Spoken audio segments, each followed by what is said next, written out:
할렐루야. 사랑하는 대강의 가족 여러분, 오늘 하루도 하나님의 말씀과 동행하는 삶이 되길 소망합니다. 오늘 함께 나눌 하나님의 말씀은 여호수아 17장 1절에서 6절 말씀입니다. 므낫세 지파를 위하여 제비 뽑은 것은 이러하니라. 므낫세는 요셉의 장자였고 므낫세의 장자 마길은 길르앗의 아버지라.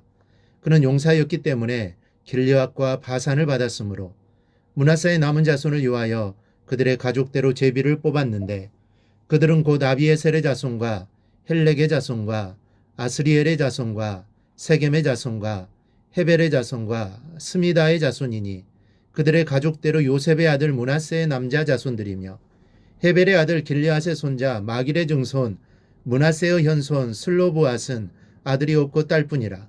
그 딸들의 이름은 말라와 노아와 호글라와 밀가와 디르사라. 그들이 제사장 엘리아살과 눈의 아들 여호수아와 지도자들 앞에 나와서 말하기를 여호와께서 모세에게 명령하사 우리 형제 중에서 우리에게 기업을 주라 하셨다 하며 여호와의 명령을 따라 그들에게 그들의 아버지 형제들 중에서 기업을 주므로 요단 동쪽 길르앗과 바산 외에 므낫세에게 10분깃이 돌아갔으니 므낫세의 여자 자손들이 그의 남자 자손들 중에서 기업을 받은 까닭이었으며 길르앗 땅은 므낫세의 남은 자손들에게 속하였더라. 아멘. 오늘 본문은 므낫세 반지파가 기업을 받는 내용을 기록하고 있습니다. 그 가운데 므낫세의 현손인 슬로보앗에게는 아들이 없고 딸만 있었습니다. 3절에 보니 헤벨의 아들 길르앗의 손자 마길의 증손 므낫세의 현손 슬로보앗은 아들이 없고 딸뿐이라.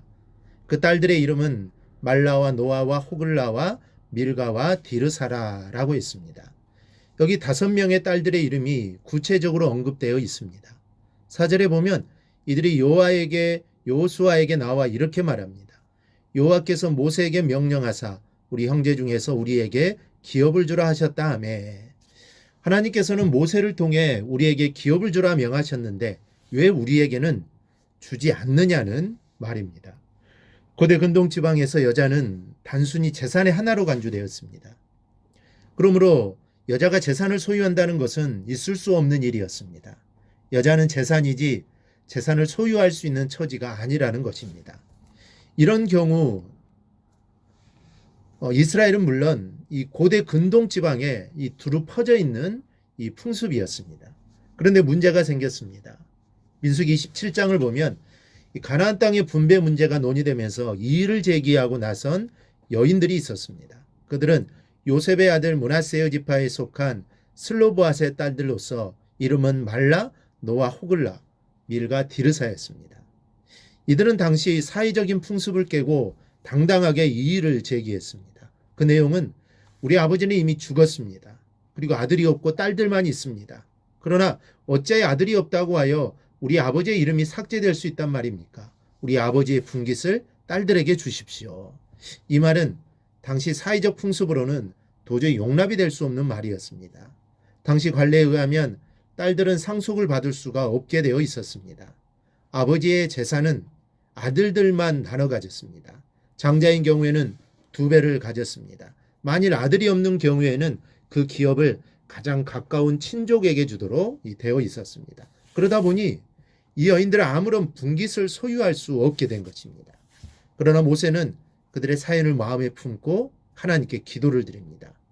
민수기 7장 5절을 보니 모세가 그 사연을 여호와께 아뢰니라. 그러자 하나님께서 이렇게 응답하십니다. 슬로브와 딸들의 말이 옳으니 너는 반드시 그들의 아버지의 형제 중에서 그들에게 기업을 주어 받게 하되 그들의 아버지의 기업을 그들에게 돌릴지니라. 그 딸들의 말이 옳으니 반드시 그들에게 기업을 분배해 주라는 것입니다. 이것은 여성 인권에 관한 아주 큰 사건이 아닐 수 없습니다. 재산으로 간주되었던 여성들이 인권과 권리를 얻게 된 것입니다. 하나님께 또 이어서 말씀을 합니다. 사람이 죽고 아들이 없으면 그 기업을 그 딸들에게 돌려라. 딸이 없거든 그 기업을 그 형제에게 줄 것이요. 이것은 이 딸의 자손에게 주라는 말입니다. 만일 그 형제도 없거든 아비의 형제들에게 주라. 그 아비의 형제도 없거든 그 기업을 가장 가까운 친족에게 주어 얻게 하라. 이렇게 말씀하시면서 이스라엘 자손에게 판결의 규례가 되게 할지니라 그러셨습니다. 재산권 문제에 관한 여성의 권리를 이렇게 보장해 주라는 말씀입니다. 슬로바스의 딸들은 모세를 통해 약속되어진 기업을 여호수아에게 요구하여 누려야 할 권리를 모두 누렸습니다. 하나님께서는 이렇게 연약한 여성들의 권리까지 보장해 주셨습니다. 여성의 권리를 위하여 법까지 바꾸어 율례가 되도록 하셨습니다. 우리 하나님은 약한 자를 도우시고 슬픈 자를 위로하시는 하나님이십니다. 과부의 신원을 들어주시고 상처 입은 자를 싸매어 주시는 하나님이십니다. 이 얼마나 좋으신 하나님입니까? 그러므로 우리는 우리 인생의 삶 속에서 내가 짊어져야 하는 모든 짐들을 주님께 맡겨버리시기 바랍니다. 그러면 우리 주님께서 대신 져주셔서 내 짐을 가볍게 해주실 것입니다. 그리고 우리가 기도할 때마다 우리의 간구에 귀를 기울이시고 반드시 응답해 주실 것입니다. 이 좋으신 하나님을 의지하며 일평생 살아가기를 주님의 이름으로 축원합니다. 오늘 묵상한 말씀을 굳게 잡고 삶으로 실천하며 살아내는 대강의 모든 성도들이 되기를 축복합니다.